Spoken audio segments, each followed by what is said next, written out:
Hey everyone, it's Will, GamerDad, with another video for you. So in today's video, we do have one of the other quests available after you've completed the Wanderer in the Binding Night, and this one does include a super boss, of which you've already seen if you finished the first 3 chapters. Now, if you haven't already, make sure you like and subscribe to my channel, I really appreciate it. I also do have a Patreon account for those who want to support me this way. So the quest itself is actually quite nice. I do enjoy the Cochlea Castle and town music, and is very peaceful, except for the super boss fight smack in the middle of the quest itself. Now, first of all, the ending to this quest is quite amazing, so make sure you catch all of it if you haven't already beaten it. And like most storyline videos, I'm going to stop talking now and recommence my commentary at the boss fight itself. So you can fast forward to about, I would say, 2/3 of the video and find that one if you need help taking on this boss. Anyways, thanks for watching, and we'll see you a little bit later on.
And we're back. So this one did take me, I would say, an hour to an hour and a half of tinkering. Now, surprisingly, my friend who you've heard on this channel as a guest, he actually beat this way before I did because for some reason he's had a little bit more time these last couple weeks instead of I did.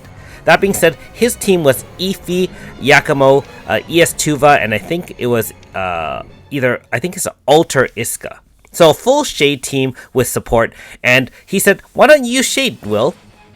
So I decided to go with Shade, even though I don't have ES-Tuva. Obviously, I just went with his team suggestion. He didn't tell me any sort of hints or anything. He just said, hey, make sure you bring multi-hit units, and Shade should be okay for this. He didn't have any trouble with it. Now, that being said, I had a ton of trouble with this fight. The boss starts off with a bunch of auras, and it starts off with a preemptive 6,000 fixed damage, which you can't do anything about. After that, for every single hit, so if you do a 5-hit attack, it'll counter 5 times. And each attack is essentially anywhere from 4 to 6,000, depending if you have barrier or not. So for the most part, this rejection wave, you have to make sure you only hit with either 1 or 2 single hit attacks on turn 1. Now, I'll show you the auras that are active. And one thing I would recommend if you are bringing the same team as I am, start off with Kumos up front. So I'm going to switch after turn 1. You actually don't need heal because you have Blood Contra active. Note that it also has a 25 hit aura, which basically is even worse than a barrier. You can't really pierce it. You actually have to do multi-hit attacks to remove its stacks at the end of every turn. And so it'll eventually get down to a low enough amount that your attacks are starting to do some damage. So turn 1, there's no point doing any AF. You can do a few multi-hit attacks or a few single-hit attacks because, like I said, if you do too many multi-hit attacks in the first turn, it will automatically counter you and team wipe. So I only use 3 hits, 2 from Lucent Magi and 1 from Retribution. You can tinker around as necessary depending on how much shielding and healing you have. So turn 2, I did all the multi-hit attacks to kind of reduce those orbs down to 11, as you can see with the red orbs. And turn 3, we're going to do a full AF, obviously with full applications of multi-stacks of Shade Resistance down, using Retribution as well as Kumos' attack every turn. That really helps us do a ton of damage on turn 3. And there you go, no problem. Now, the other orb, which is the hexagonal kind of orange orb, is how many lives it can regenerate. So we only took down 1 of its 4 lives. It does not have any HP stoppers.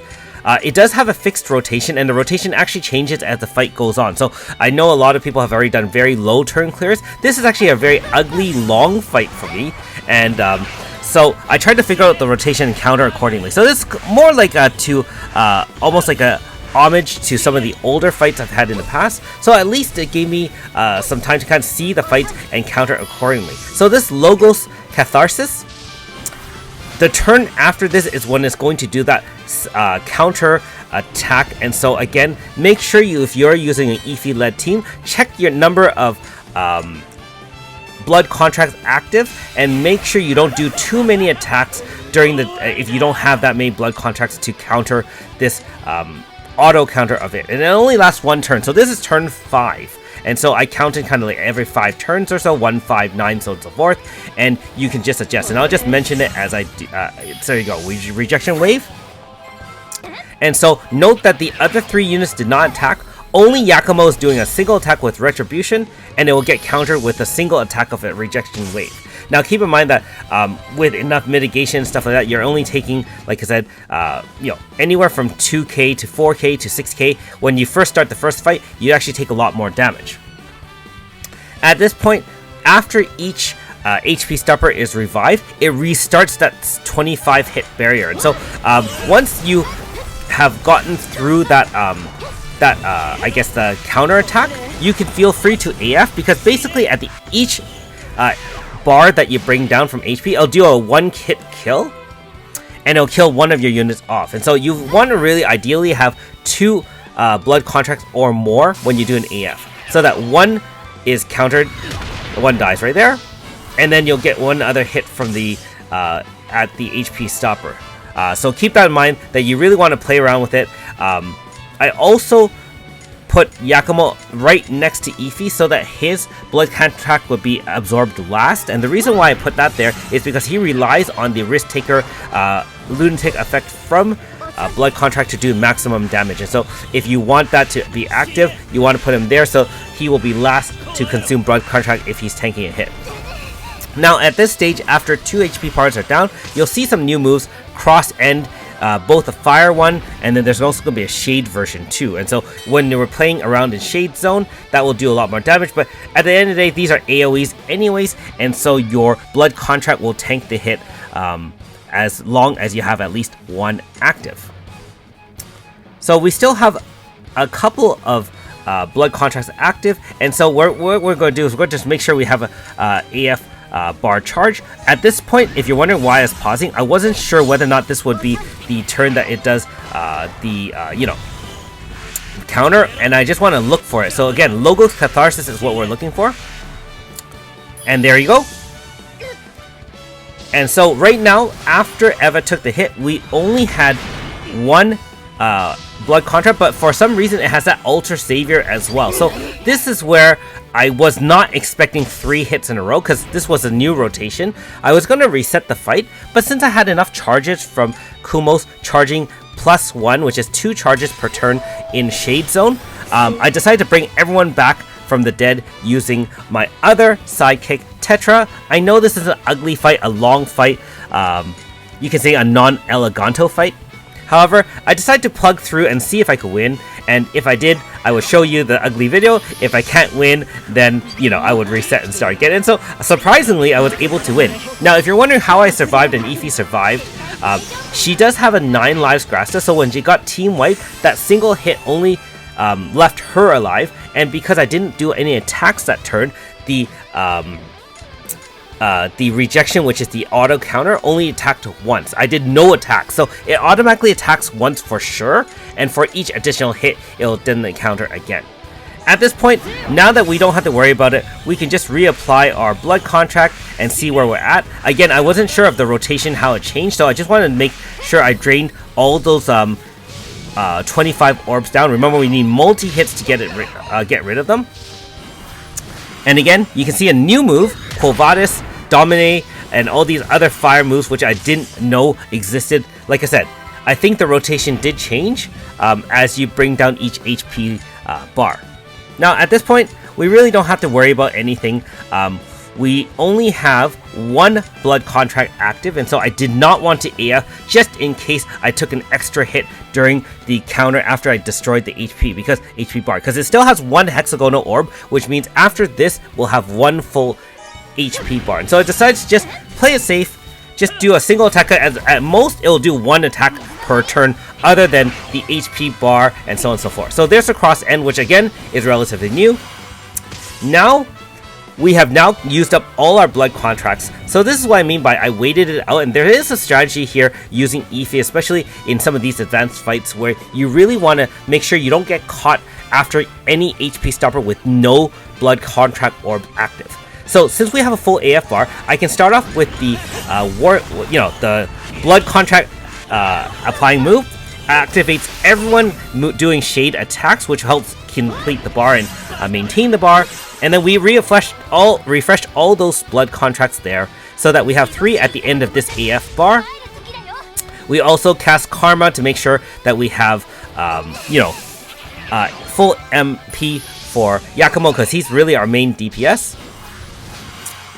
And again, see, you can see that after I killed the HP bar, you took 1 hit and then you took another attack back to back. And see, this is what I mean by you have to have as many blood contracts active as possible, because I took 3 hits all there. Those are essentially 3 AoEs. Thank goodness we waited 1 extra turn to do that.